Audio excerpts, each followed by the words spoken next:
Nasa pump track na ako ngayon.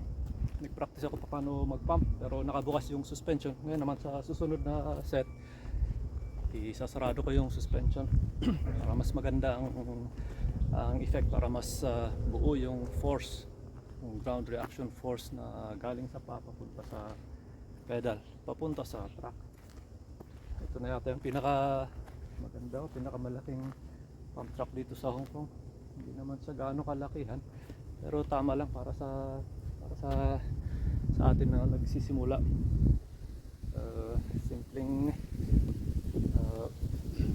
ruta lang yung ginagawa ko, paikot lang clockwise o kaya counterclockwise. Hindi ko pa gaano kabisado yung pupunta dyan sa gitna. Yung iba magaling talaga, mabilis, magaling gumalaw, kaya nakakatalon-talon pa sila dyan sa mga yan, sa gitna. Yun, ready na ako para sa sunod na set. Nakapagpahinga na. Ngayon naman gagawin ko na sarado yung suspension.